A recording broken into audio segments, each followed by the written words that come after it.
Wait, no! It's fine. Alright guys, welcome. This is the new videos that we're going to be doing for the Talking Geek, our Insider Edition, which is us talking about TV shows and movies, our theories, things of that nature, really quick and really recapped. This time we're going to be talking about the latest episode of... Game of Thrones! That's right, which is Eastwatch. Anyway. So we're just going to go real quick with our most memorable moments of the episode, kind of round robin style, and then we're going to go into some theories that we've been messing around with in our brain. So, Kenny, what was one of your most memorable moments of this last episode? One of the most memorable moments for people who love to read the books and for people who love to watch and read this actual mythology of the show is Gendry is finally back on the show, which is awesome. In fact, not only the fact that Gendry is back, but also the fact of that interaction between him along with Jon Snow, similar to what everybody enjoyed with Robert Baratheon and Eddard Stark. So I'm enjoying that. I can't wait to see how that actual relationship builds up in the show.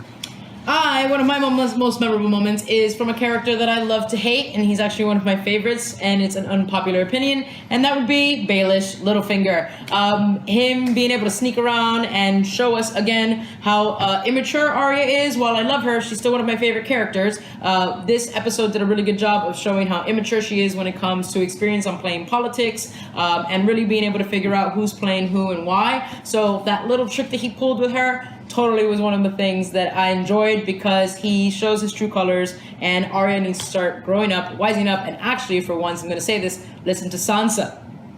Oh my God. And speaking of the whole thing, what I loved about this, one of the most memorable things, is actually the whole entire show, the whole entire episode in general. That you see the two sides between Daenerys and how she treats and how she's treating people to gain power, as opposed to how Arya, the conversation between Arya and Sansa.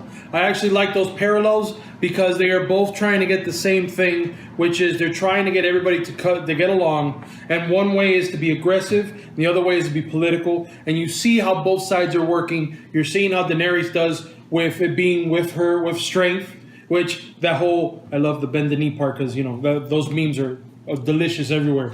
But, yes, that as a general sense in this episode, I loved. Now, another memorable moment, which we were teased on, I thought we were going to get a little bit more than we actually did, but Jon Snow touching a dragon, being all caressed-like I wish I was that dragon for a moment. But, yeah, he touched the dragon, like Tyrion, and, of course, Daenerys. So, that was a memorable moment.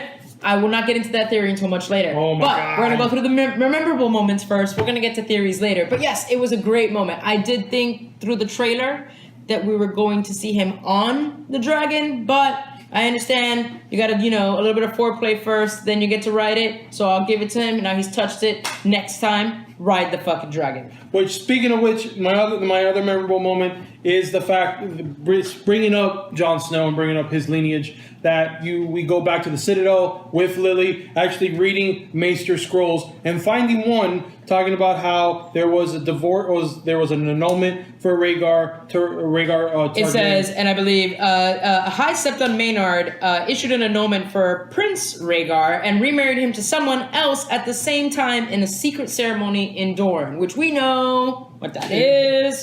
Lyanna. So yes, and we wanted that to be we wanted to go more into that, and of course, Samuel does not know about that, so Samuel doesn't give a shit about that. He just cares about the fact that no one's helping Jon Snow with his venture, when in fact, this will fucking help him with his venture! But anyway, Which was also one of my memorable moments. I'm not even going to go anything else, because everybody's watching this show, and it's like, the moment has come. This is the moment we've been waiting for a really long time, and now, boom!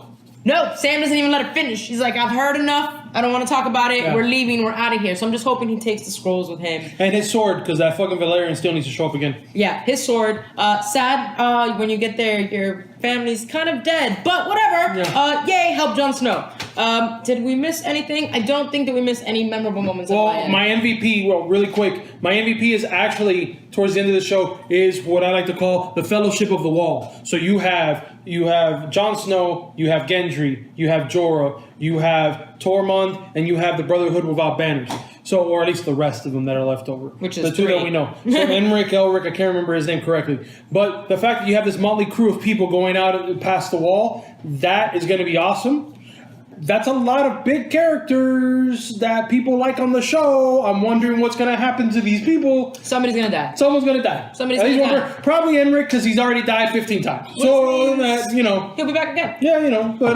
But yes, but that was my MVP. What about you? My MVP. I'm actually gonna go with my MVP is Davos. For one, going over there and taking Tyrion to go and see Jaime and being able to make that happen. Forgetting Gendry and bringing him back. For being kind of sly with the guards that came out the first time and then playing it up so that Gendry can hit him in the face with his awesome Warhammer. Which, by the way, if you didn't notice, Warhammer has the horns of the stag, which is the Baratheon sigil sign thingamajigger. So, there you go.